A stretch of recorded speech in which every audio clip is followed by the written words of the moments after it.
Và sau đây chúng ta sẽ hướng mắt về sân khấu bên trái của sân khấu chính. Chúng ta sẽ đến với phần demo của Thanh Huy Audio.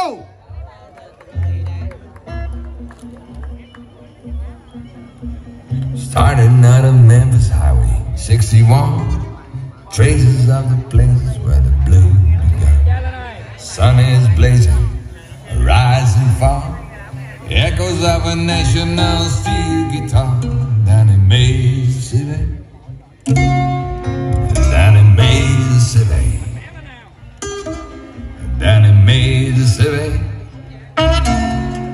down in Mississippi, where the blues was born. Và xin chào đón tất cả toàn thể quý vị đã đến với phần demo của công ty âm thanh ánh sáng Thanh Huy trong buổi tối ngày hôm nay. Kính thưa quý vị, và ngay sau đây xin trân trọng kính mời quý vị đến với một sáng tác của nhạc sĩ Thái Thịnh. Bác được mang tên Để nhớ một thời ta đã yêu. Xin trân trọng kính mời quý vị cùng thưởng thức.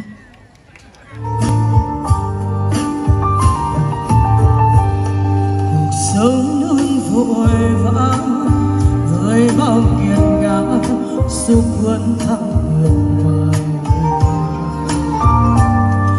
Một bước chân trượt ngã đã trôi thật dài, làm mất nhau ngày mai. Còn mãi không trời đó mình gặp nhau lúc đầu, ngày tháng thơ mộng đó cùng niềm vui nỗi sầu sẽ ghi lại biết bao điều để nhớ một thời ta đã yêu. Thì thôi ta đã lỡ lìa xa bên bờ, đời lênh đênh sóng vỗ buồn trôi lững lờ, cuốn mình trong nỗi nhớ. Cho đến bao giờ mình mới quên ngày xưa,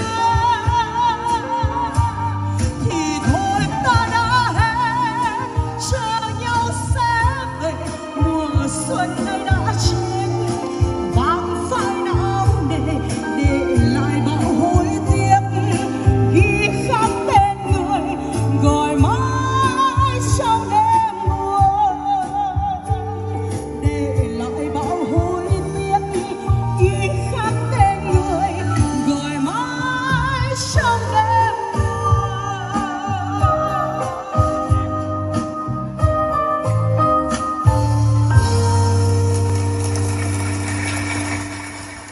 Xin cảm ơn quý vị rất nhiều ạ. Và bài hát tiếp theo xin gửi tặng đến tất cả toàn thể quý vị ca khúc được mang tên Trái tim hoang đường. Xin mời quý vị cùng thưởng thức.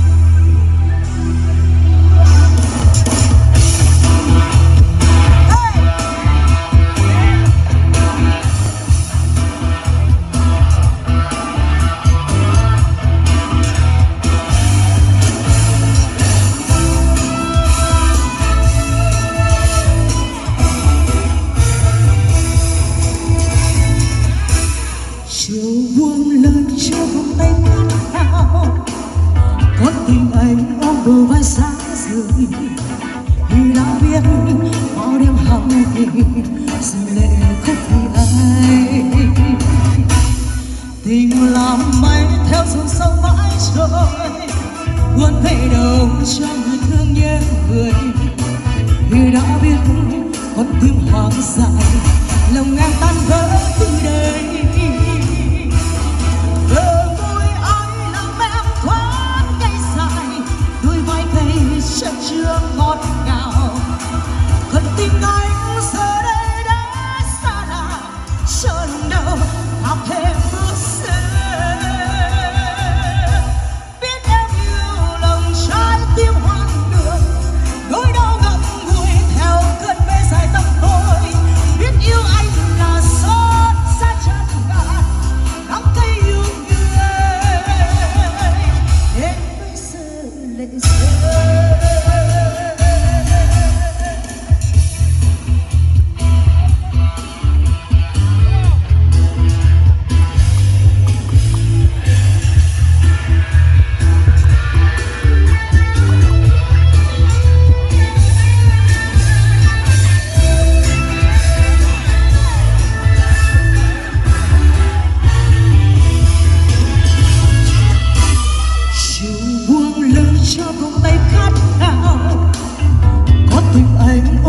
nói xa rời thì đã biết bao đêm hao về dùng lệ để khóc thì ai thì ngọc bay theo dòng sông mãi trời quên về đâu cho người thương nhớ người thì đã biết con tim hoang dại lòng em tan vỡ từ đây ở môi ai làm em thoát cay dài đôi vai gầy chất chứa ngọt ngào còn tình anh giờ đây đã xa lạ cho lòng đau ta thêm bước xa biết em yêu lòng trái tim hoang đường nỗi đau gặp người theo cơn mê dài năm thôi biết yêu anh là xót xa trăm ngàn đau cay yêu người mà lòng nào cứ hay trái tim hoang đường lỡ yêu chân tình chót bao lỡ lầm yêu đam mê và say đắm trái tim tội tình có như tan tành đau cay yêu người đến bây giờ lệ rơi.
chụp ngon cái tivi gặt cái tivi ngay tủ điện á ngoài kia sụp nguồn anh em, mất điện, bào dữ quá, sụp điện luôn. Còn tới mấy phút này, còn đây 6 phút nữa mà mất điện, mất nguyên hệ thống âm thanh toàn sân luôn. Ánh sáng này còn mất một pha, còn một pha. Anh em đợi chút nha. Ok, rồi có lại điện.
There. This is your call for duty. Be a hero and beat the bridge. Together with Zani.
có thể dành tặng cho Thanh Nguyên Audio nha quý vị ơi.